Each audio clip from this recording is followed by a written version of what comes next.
5 reasons why Battlefield 2042 will fail. Welcome everyone to today's video, and a bit of a negative one, I cannot lie, but today we must outline 5 reasons why Battlefield 2042 could potentially fail. Now, just a disclaimer guys, before a lot of you go down in the comments and start blazing me for making this sort of video, I do actually think that Battlefield 2042 could potentially do very well and outweighs the negative, but we also have to look in between the lines of the hype and try to see if there are any flaws that we can identify that could suggest that this game may fail. Now, getting into my first point straight away, the first thing I've identified that could potentially harm the game is cheating. Now, for you console players, you may want to skip this one, but I put this one straight away as crossplay will be a feature coming to the game, which we'll get into in a second. But for years, both EA and DICE have really struggled dealing with harassment in their games, whether it's stream sniping or just outright cheating. And on multiple occasions it has ruined both their games and is currently ruining other games right now, with Warzone being the main culprit, leading to players and big creators uninstalling the games and moving on. There's two ways about it. If they get whatever anti-cheat system they are using right from day one, then it'll be fine. Or, on the other hand, if they don't, it's going to be tricky for people to pick up the game if they're getting outright bullied by cheaters. Moving on to my second point as to why this game could potentially fail would be the newly added crossplay feature. Now, this has seen a lot of hype as it was first announced, with fans of the game finally being able to play with other platforms, and the importance that they know that will bring to this game specifically long term. It could be very useful for keeping the game alive. But if it's implemented incorrectly, this feature could easily end up being one of the most subtle but most frustrating things to have to deal with within Battlefield 2042. And yes, off the face of it, this may seem really picky, but imagine you're trying to squad up with your mates and invites don't come through on your squad, and it resets because someone has crossplay turned off, or if all of you enter a game and someone leaves and pulls you all out. Or if you're adding a friend from across platform, and when you add them their tag disappears until you restart the game, and then their tag will reappear. Little things like this over time can become very annoying, so let's hope they manage to implement this feature correctly and we do not have to deal with those issues. Now, for my third topic I've chosen, this was definitely one that I felt that we had, although we had a lot of hype for the game, would come up for a lot of people's concerns when it came to Battlefield. And if you have not figured out just yet what I'm talking about, it's the AI soldiers and players that they have mentioned multiple times that they will be implementing into Battlefield 2042.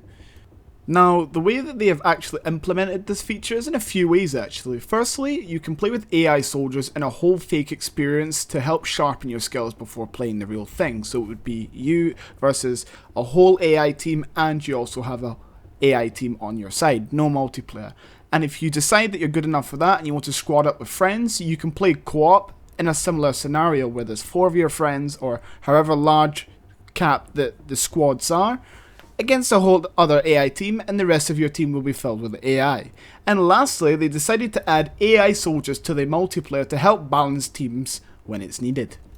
And for me, the first two are fine, but the last point with adding AI soldiers to multiplayer I have seen, and personally don't think this is a good feature to add in the full multiplayer modes. At least straight away. I could understand maybe down the line into the game's life cycle when sometimes lobbies do need that extra little push to push it to 128 players to fill up the lobby and get things going.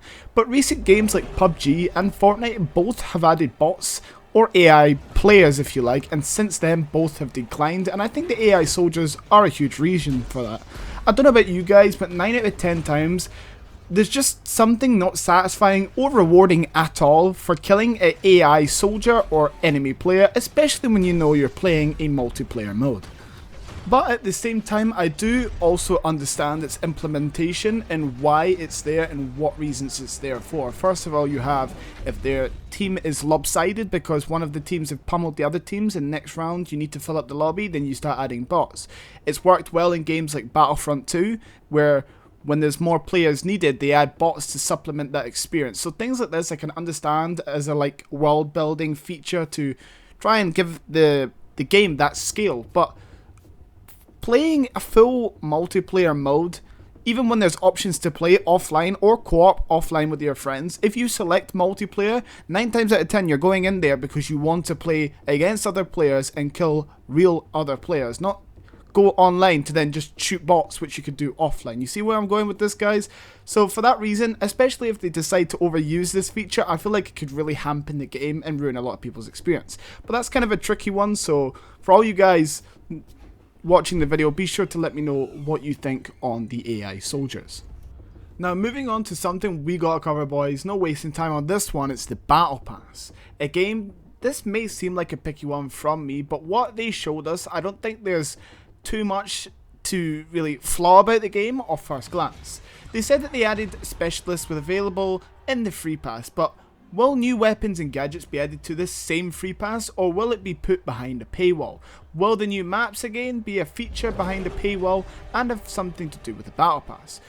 Who knows at this point really, but for sure this element seems clear enough, and that's why this chapter of the video is very short, because I don't think there's going to be a problem with the Battle Pass, but there's always that, you know, option and idea that EA just pull an EA and cover it behind a paywall, but let's hope that doesn't happen because the Battle Pass actually looks very promising.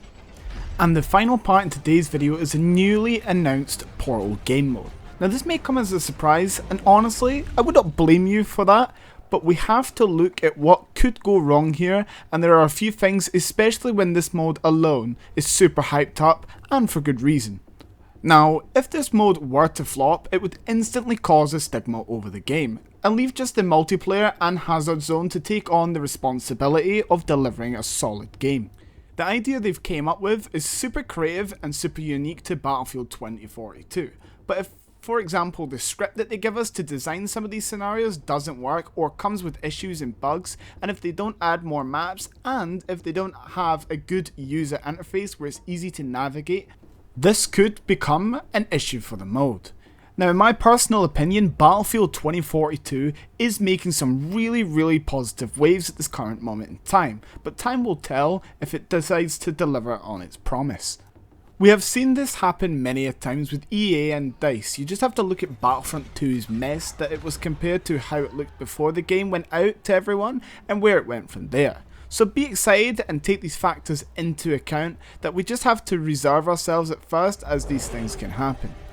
Anyway, those guys, that's going to do it from me. Personally, I like the way the game is going and looks super promising, but the purpose really of this video is to remember and take it all with a pinch of salt and judge it when it comes out. Let me know if I missed anything in today's video, and maybe I could do a part 2 or something like that.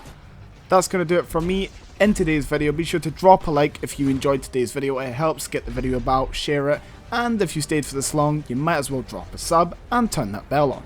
Thank you very much for your time today, guys. I'll hopefully see you in the next one.